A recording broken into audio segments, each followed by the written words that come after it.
தினவிழை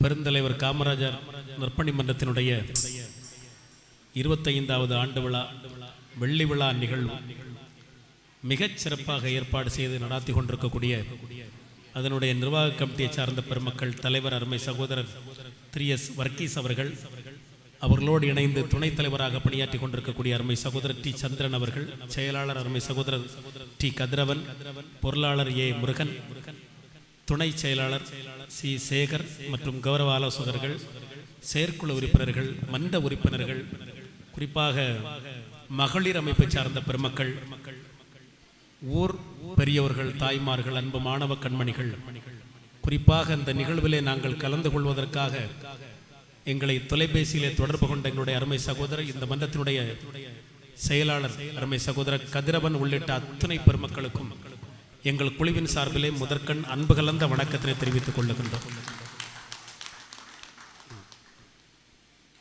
இப்படித்தான் இருக்கணும். உண்மையிலே கைத்தட்டுன்னா இப்படித்தான் இருக்கணும். நல்ல எண்ணம், நல்ல கைத்தட்டி ரசிச்சாதான் சுகர் வராது, சுகர் வராது, பிரஷர் வராது, கொலஸ்ட்ரால் வராது. சரியா? ஏன்னா உடம்புல உள்ள எல்லா நாடி நரம்புகளும் நல்ல உற்சாகமா வேலை செய்யும். நல்ல சிரிக்கணும், நல்ல கைத்தட்டி ரசிக்கணும், நோயே வராது. நோயே இல்லாதவன் தான் கோடீஸ்வரன். ஞாபகத்தில் வச்சுக்கோங்க. காரு, பெரிய பங்களா, பெரிய தோட்டம், தோப்பு இதெல்லாம் இருக்கிறவன் கோடீஸ்வரன் கிடையாது. நோயே இல்லாதவன் தான் கோடீஸ்வரன். கடனே இல்லாதவன் தான் லட்சாதிபதி. நம்ம குழுவுக்கு வைக்க முடியாம பாடா பட்டுக்கிட்டு இருக்கோம். அப்படிதானா? ஆமா, அவ்வளவு பாடு. ஆமா, ஆடி கார்ல போறதெல்லாம் முக்கியம். ஆம்புலன்ஸ்ல போகாம ஆண்டவன் நம்மளை பாதுகாக்கணும். அதுதான் வாழ்க்கை. குறிப்பாக தாய்மார்கள், பெண்கள் நல்ல கைத்தட்டி ரசிச்சிங்கன்னா தலை முடி நல்ல வளரும். சத்தியமா நல்ல வளரும். பட்டிமன்றம் முடிஞ்சு பாருங்க, 5 அடி வளர்ந்துருக்கும். ஆமா, வளரலன்னா முடியத்துக்கு வீசிருவீங்களோ? வளரலன்னா ஒட்டு முடியா அந்த மாதிரி சேரத்துக்கு வீசுங்கிறது. பட்டிமன்றம் முடிஞ்சு பாருங்க, 5 அடி வளர்ந்துருக்கும். உங்க வீட்டுக்காரர் தான் ஆட்டோல கொண்டு வரணும் முடியும். ஆமா, அவ்வளவு உற்சாகமா, நல்ல உற்சாகமா இருக்கும். ஆமா, அன்னைக்கெல்லாம் ஒரு வீட்டுக்காரர் மனைவியை பார்த்து, அடியே உன்னுடைய கூந்தல் எவ்வளவு அழகாக இருக்கிறது அப்படின்னார். அந்த அம்மா களத்தி கையில கொடுத்துட்டு வச்சு அழு, இதுக்கு தான் நீ ஆசைப்பட்டா? இங்க இருந்து வந்திருக்கான், வேலூருக்கு வந்திருக்கான் பொண்ணு கட்டுறதுக்கு இந்த முடிக்காக. மேலே நல்ல மக்கள். எப்பொழுதுமே பெருந்தலைவர் காமராஜர் அப்படின்னு சொன்னாலே, அதாவது கன்னியாகுமரி மாவட்டத்தில் குறிப்பிட்ட சில ஊர்கள்ல ரொம்ப சிறப்பாக கொண்டாடக்கூடிய ஊர்கள்ல முதலிடத்துல இருக்கிறது உங்க ஊராகிய தினவிழா தான். உண்மையிலே இது உங்க ஊருக்கு வந்திருக்கேன் அப்படிங்கிறதுக்காக சொல்லல. ஏன்னா பல ஆண்டுகளாக நம்ம இங்கே வர்றோம், நம்ம கேள்விப்படுறோம். ஏன்னா 25 வயசு இப்போ எல்லாம் ஒரு குழந்தை பிறந்திருக்குன்னு வச்சுங்களேன். இந்த மன்றம் துவங்கக்கூடிய ஆண்டுல ஒரு குழந்தை பிறந்தாச்சுன்னா அந்த குழந்தைக்கு எத்தனை வயசாயிருக்கும்? 25 வயசு ஆயிருக்கும். அநேகமா சம்பந்தம் பேசிக்கிட்டு இருப்போம். அப்படிதானா? சம்பந்தம் பேசிட்டு இருப்போம். இல்லைன்னா அவனே அவசரப்பட்டிருப்பான் சில பேர். ஆமா, இப்பெல்லாம் நம்ம முடிவு எடுக்கிறது நம்ம இல்லைல்ல, அவனே பெத்தவங்கள்ட்ட வந்து சொல்லிடுறான், எப்பா போய் பார்த்துட்டு வந்துரு, இல்லைன்னா நானே கூப்பிட்டு வந்துருவேன், உங்களுக்கு கஷ்டம் இல்லை அப்படின்னு ஆகி போச்சு. இப்போ பிழைப்புக்காக அரசியல் நடத்தியவர்கள் மத்தியில், பிழைப்புக்காக அரசியல் நடத்தியவர்கள் மத்தியில் பிழையில்லாமல் அரசியல் நடத்திய ஒரே தலைவன் உலகத்திலே உண்டு அப்படின்னா பெருந்தலைவர் காமராஜர் மட்டும்தான். 4 முறை நாடாளுமன்றம், 4 முறை நாடாளுமன்றம். பிள்ளைங்க கவனமா கேட்டுக்குங்க. பெருந்தலைவர் காமராஜர் எத்தனை தடவை நாடாளுமன்றத்தில் இருந்தாருன்னா 4 முறை நாடாளுமன்றம், 5 முறை சட்டமன்றம், 9 ஆண்டுகள் சிறைவாசம், 9 அணைகள் கட்டிய பெருமை, 9 ஆண்டுகள் முதலமைச்சராக இருந்த பெருமை. இத்தனை சிறப்புகள் இருந்தும் 2 பிரதமர்களை உருவாக்கிய கிங் மேக்கர், 2 தடவை அகில இந்திய காங்கிரஸ் தலைவர். இத்தனை சிறப்புகள் இருந்தும் இப்ப என்னுடைய பெயர்ல வங்கி கணக்கு இருக்கு.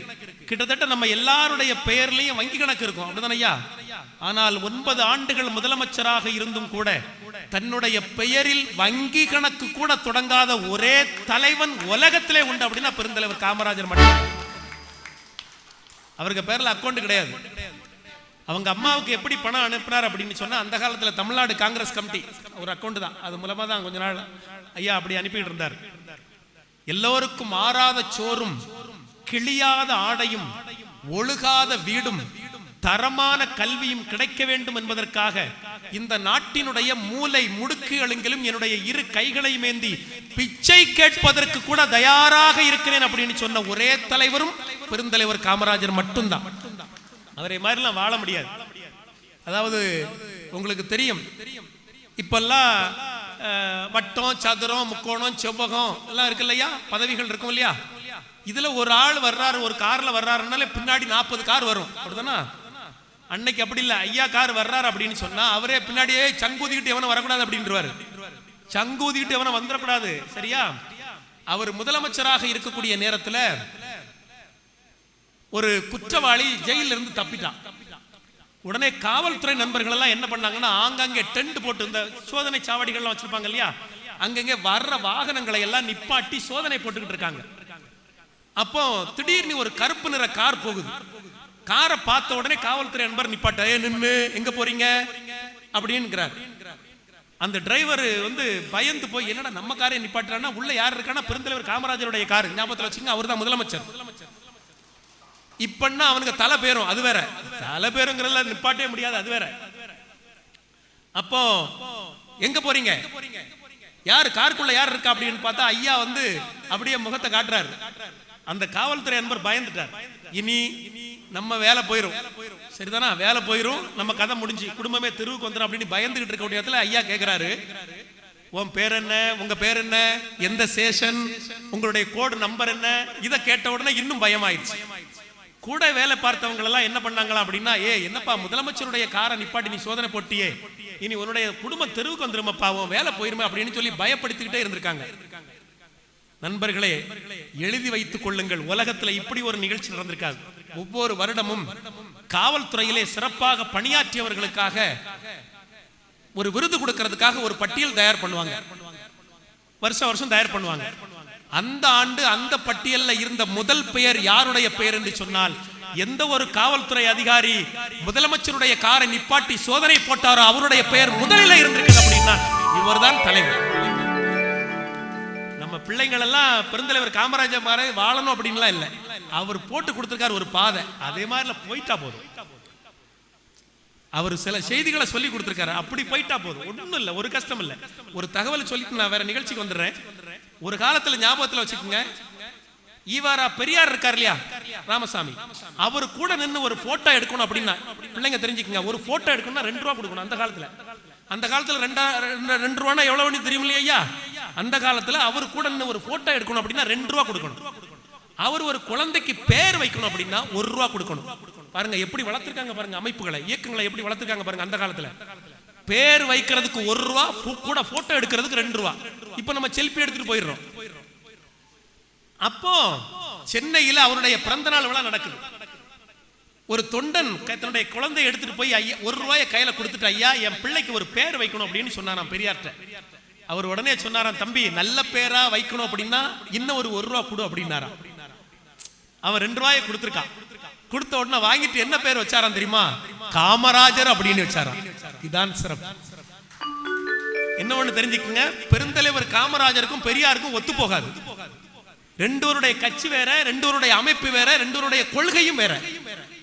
மாற்று சிந்தனை உடையவர்களும் மாற்று கொள்கையுடையும் ஈர்த்த ஒரே தலைவன் உலகத்திலே உண்டு அப்படின்னா பெருந்தலைவர் காமராஜர் மட்டும்தான்.